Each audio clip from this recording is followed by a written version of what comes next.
Assalamualaikum warahmatullahi wabarakatuh. Perkenalkan, nama saya Misma Maulida, NIM 240590202006, Prodi Gizi. Di sini saya membahas tentang penurunan tekanan uap untuk memenuhi mata kuliah kimia. Teman-teman, jadi di sini kita akan mempelajari tentang sifat koligatif larutan. Nah, untuk memahami sifat koligatif larutan, kita harus mengetahui apa itu larutan, perbedaan larutan elektrolit dan non-elektrolit, lalu satuan-satuan konsentrasi. Jadi, sifat koligatif larutan atau disingkat dengan SKL adalah sifat larutan yang bergantung pada jumlah partikel zat terlarut dan bukan pada jenis zat terlarutnya. Adapun SKL ada 4 sifat, yaitu ada penurunan tekanan uap atau disimbolkan dengan delta T, kenaikan titik didih yang disimbolkan dengan delta TD, dan penurunan titik beku yang disimbolkan dengan delta TF.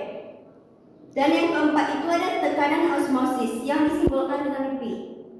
Baik, pada kali ini kita akan membahas tentang sifat koligatif, yaitu pada penurunan tekanan uap yang disimbolkan delta P. Jadi, penurunan tekanan uap adalah nilai yang menunjukkan kecenderungan suatu cairan untuk menguap. Jadi, jika suatu uap cairan zat tinggi, maka suatu zat dan cairan itu akan mudah menguap. Sebaliknya, jika suatu zat uap itu rendah, maka suatu zat atau cairan tersebut akan sukar menguap.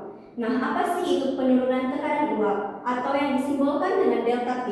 Adalah berkurangnya tekanan uap suatu larutan relatif terhadap tekanan uap pelarut murni.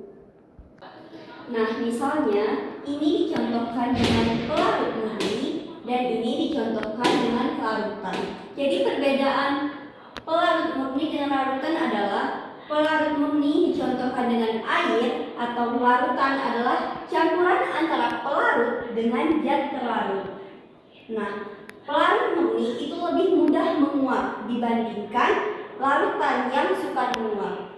Jadi uap pelarut murni itu lebih besar dibandingkan dengan larutan.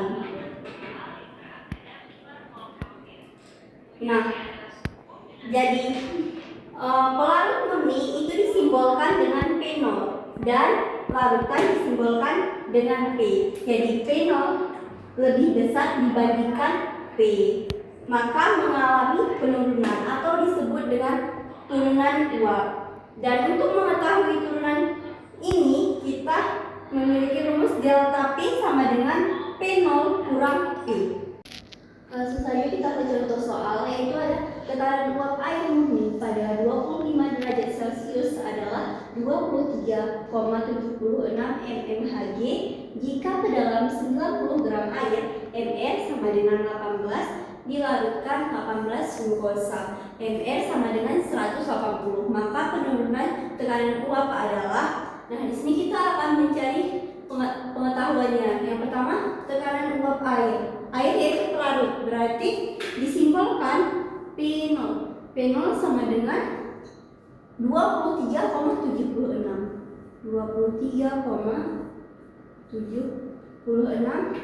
mmHg. Selanjutnya, murni pada 25 derajat adalah jika ke dalam 90 gram air. Air juga pelarut, berarti gram pelarutnya adalah gram pelarut. Gram pelarutnya sama dengan 90 gram.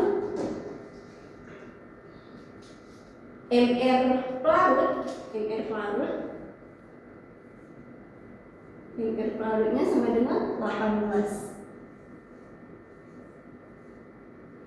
Dilarutkan ke dalam 18 gram glukosa. Larutkan, berarti gram terlarutnya dong. Gram terlarutnya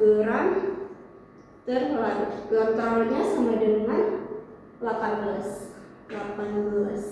glukosa. Lalu Mr terlarutnya, Mr terlarut sama dengan 190. 180. Maka penurunan tekanan uap adalah, jadi ingat di sini ada kata penurunan. Jadi yang dicarinya adalah penurunan, yaitu simbolkan dengan delta P yang dicari. Delta P-nya yang dicari. Ingat ini adalah glukosa, berarti itu non elektrolit, yaitu rumusnya delta P sama dengan kali 0 terlarut dibagi 0 terlarut tambah 0 pelarut. Kita ketahui dulu, sama dengan delta P-nya sama dengan 23,76 dikali mol terlarut. Ingat ya, mol terlarut adalah gram bagi ml. Nah, jadi mol terlarut, gramnya terlarut, gram terlarut sama dengan 18 per ml terlarut. ml terlarut sama dengan 180 dibagi mol terlarut sama kan 18 per 180 ditambah mol pelarut.